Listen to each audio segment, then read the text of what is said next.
మరి ఏంది సడన్గా 1 ఇయర్ లోపలనే దాదాపు 29% నేరాలు పెరిగినాయి మహిళల మీద.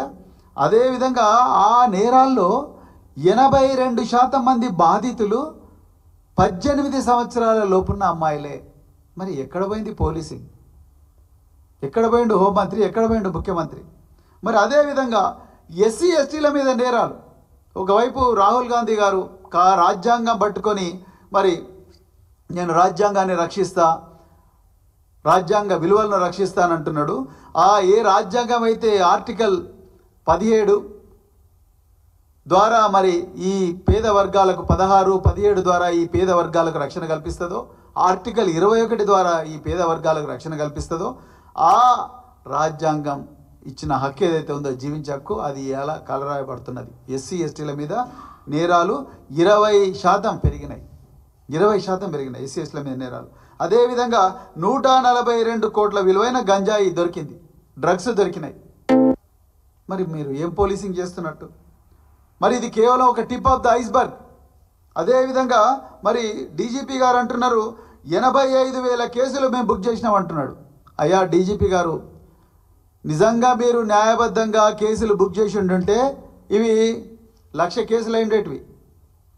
ఇలా బీఆర్ఎస్ నాయకులు ఇచ్చిన వాళ్ళ మీద జరుగుతున్న దాడులు, బీఆర్ఎస్ సానుభూతి పరులు వాళ్ళు ఇచ్చిన కంప్లైంట్ పోలీస్ స్టేషన్లలో మీరు రిజిస్టర్ చేసి ఉంటే ఇలా 1,00,000కు పైగా పోయేటివి. మీరు ఇంకా కేసులు రిజిస్టర్ చేస్తలేరు. ఆ ముచ్చట నేను ఒక 2-3 నిమిషాల తర్వాత చెప్తా.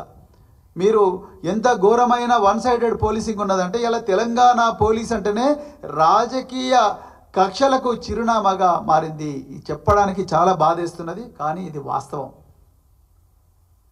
ఇక పోతే ఈ వెహికల్స్ దొంగతనాలు అయితే 40% పెరిగినాయి తెలంగాణలో.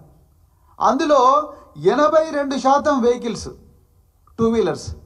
అంటే ఇవాళ తెలంగాణ 2 వీలర్ థెఫ్ట్కు క్యాపిటల్ అయిపోయింది. అంటే ఈ ద్విచక్ర వాహనాల దొంగలకు ఒక మరి స్వర్గం లాగా మారింది తెలంగాణ. 82% 2 వీలర్స్ దొంగిలించబడతా ఉన్నాయి. అంటే మరి 2 వీలర్స్ కొనుక్కోవాలన్నా వద్దా పేద ప్రజలు? అదేవిధంగా మీకు మోసాలు అయితే దాదాపుగా 46% పెరిగినాయి తెలంగాణలో. అందులో సైబర్ క్రైమ్ అయితే 50% పెరిగింది. నిజానికి ఏం చేస్తున్నది సైబర్ క్రైమ్ పోలీస్? మరి 50% క్రైమ్ పెరిగితే ఏం చేస్తున్నది సైబర్ క్రైమ్ పోలీస్? ఏం చేస్తుందో నేను చెప్తా ఇప్పుడు. సైబర్ క్రైమ్ ఏం చేస్తున్నదంటే, హిట్లరు 2వ ప్రపంచ యుద్ధం నాడు ఏ విధంగా అయితే గెస్టాపో అనే ఒక సంస్థను పెట్టి యూదులను ఊచకోత గోయడానికి వాడినరో, ఇవాళ రేవంత్ రెడ్డి గారు ఆనాడు సోవియట్లు ఏ విధంగా అయితే కేజీబీని వాడినరో, ఈరోజు రేవంత్ రెడ్డి గారు సైబర్ క్రైమ్ సెల్ అని హైదరాబాద్లో బషీర్బాగ్లో ఒక సంస్థ ఉంటుంది. ఆ సీక్రెట్ సంస్థను ఇలా బీఆర్ఎస్ నాయకుల మీద, బీఆర్ఎస్ కార్యకర్తల మీద, మిగతా ప్రతిపక్షాల మీద వాడుతున్నాడు. కేవలం బీఆర్ఎస్ మీదనే వాడుతున్నాడు, ఆయన బీజేపీ మీద వాడతలేడు. దాని మీద కూడా నాకు ఆధారాలు ఉన్నాయి, నేను అవి కూడా క్లియర్గా చెప్తా. ఇలా రేవంత్ రెడ్డి ఏమో BJP protection force, BJP security ఫోర్స్గా మారిండు. బీజేపీ వాళ్ళేమో రేవంత్ రెడ్డి ప్రొటెక్షన్ ఫోర్స్గా మారిండ్రు, ఆర్పీఎఫ్ బీఎస్ఎఫ్గా మారిండ్రు వీళ్ళు. ఇది మరి ఈ సైబర్ క్రైమ్ మీరు నేరాలు చూస్తే 51% పెరిగినాయి తెలంగాణలో ఈ ఒక్క సంవత్సరంలోనే. మరి నేరాలు తగ్గించాలి కదా, ప్రజల లోపల అవేర్నెస్ తీసుకురావాలి కదా. మోసాలు మరి ఫిషింగ్ మోసాలు అంటున్నారు, బెట్టింగ్ ఫ్రాడ్స్ అంటున్నారు, ఆన్లైన్ బెట్టింగ్ యాప్స్ అంటున్నారు, ఆన్లైన్ లోన్ యాప్స్ అంటున్నారు, హనీ ట్రాప్స్ అంటున్నారు, డిజిటల్ అరెస్ట్ అంటున్నారు. ఇన్ని నేరాలు జరుగుతున్నప్పుడు మీరు వాటి మీద ప్రజల లోపల అవగాహన తీసుకురాకుండా మీరు ఏం చేస్తున్నారు? సైబర్ క్రైమ్ పోలీసులను పెట్టి బీఆర్ఎస్ నాయకులు ఏవైతే నిజాలు మాట్లాడతారో ఆ నిజాల మీద పోలీసు కేసులు పెట్టాలి. మీరు ఆ స్క్రీన్ షాట్ తీసుకోవాలి, ఆ యూఆర్ఎల్ తీసుకోవాలి, తీసుకొని మీరు గాంధీ భవన్ పంపిస్తారు. గాంధీ భవన్లో 4 కాంగ్రెస్ వాళ్ళు, లీగల్ సెల్ వాళ్ళు కూర్చొని వాళ్ళు ఒక కంప్లైంట్ తయారు చేస్తారు. వాళ్ళు ఆ కంప్లైంట్ తీసుకొని జిల్లాలకు సర్క్యులేట్ చేస్తారు. ఆ జిల్లా వాళ్ళు పోలీస్ స్టేషన్ పోగానే 2 నిమిషాలు ఎఫ్ఐఆర్ అయిపోతుంది.